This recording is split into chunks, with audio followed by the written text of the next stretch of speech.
What's up everyone, this is Dimitri and today we're reviewing something with class. Yet another absolutely stunning aluminum enclosure from Lian Li. For those who like tempered glass, clean corners, don't mind the absolute nightmare of dealing with brushed aluminum unless you have some silk gloves and are prepared to name your build as the case model is typically unattractive, labeled as the PC-O11 WX. Let's see if this 2017 release is worth the cash and figure out exactly who this case is for right after this.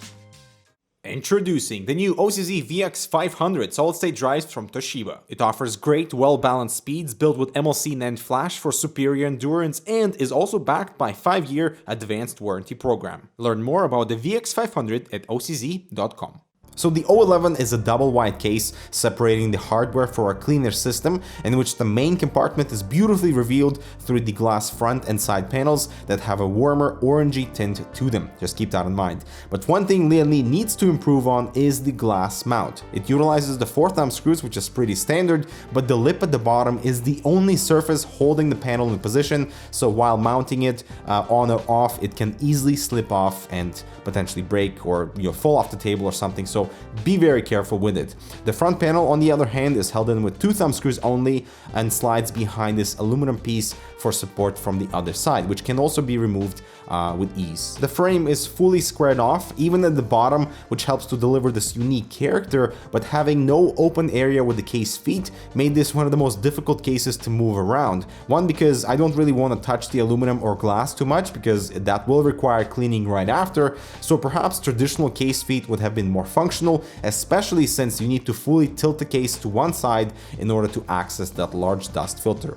The I/O is minimal, perhaps to avoid complicating the design with a slim rear chamber thanks to the rotated power supply, but this means for rear exhaust only 80mm fans are supported, and it's a weirdly interesting compromise, going extra wide on the frame yet eliminating traditional 120mm exhaust mounts for the rear. And airflow in general here is a bit unusual, having no real front intake because there's a piece of glass there. So to fully utilize this open interior, it's meant to hold a 360 rad at the top and also at the bottom for this elegant showpiece system, which would be the primary target for this case. But again, interestingly, only 120mm mounts are available at the top and bottom, covered with filters, and instead of having mounting strips for best flexibility, the mounts are pretty locked. So for example, you won't be able to mount a 240mm closer to the center for some symmetrical looks unless you go for a 360 rad at the top. The bottom follows the same concept, and I don't understand why Lian Li decided to eliminate any 140mm mounts.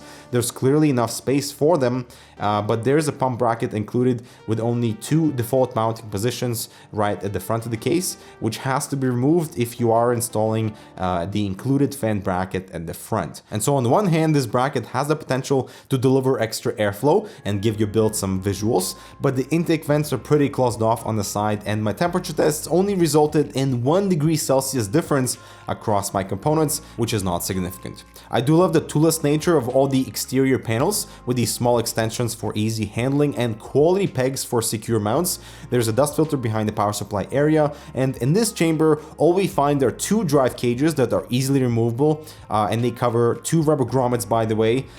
There is spacing below the drive cage to route the cables, no problem, but total storage capacity is a bit disappointing to say the least, with only 2 3.5-inch drive mounts and a single SSD per cage. It might be fine, but the amount of physical space these occupy on the rear chamber feels a little bit inefficient. Before starting with the assembly though, I did notice just how wobbly the frame structure was without the exterior panels installed. This is very unusual given the aluminum frame is held in with screws, none of which were loose. I did double check.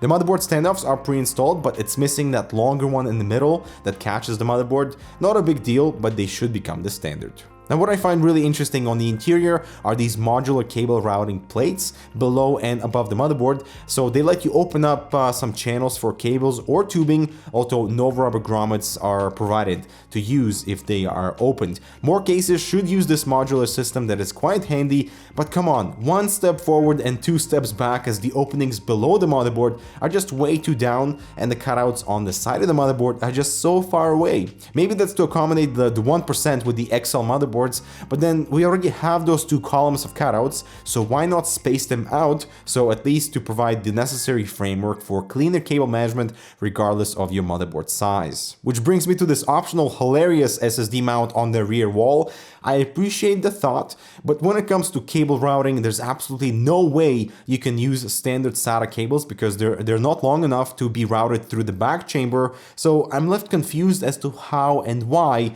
one would utilize this SSD point. And look, I realize there's a lot of modding potential with the O11 and enough space both at the top and bottom for comfortable water loops, but I think a layout of a case should be first designed to, accommodate a more traditional system that establishes a good foundation for more enthusiast system. And it baffles me just how the rubber grommets are spaced out, the lack of any flexibility for fan mounts, that is to move your fans like on the rail system. The back chamber is greatly underutilized both in cable management department and layout. There's not a single cable tie hoop in here, and all this space above the power supply is just space. But maybe that's the point. It's sort of open to allow creative imagination to work its magic when it comes to like enthusiast systems, but you are sure paying the premium because it's Lian Li, not because it's some innovative internal frame design. I do love these modular cable cutouts and the case is gorgeous. It's got potential, but you definitely gotta work for it. Thanks for watching. We'll see you in the next video.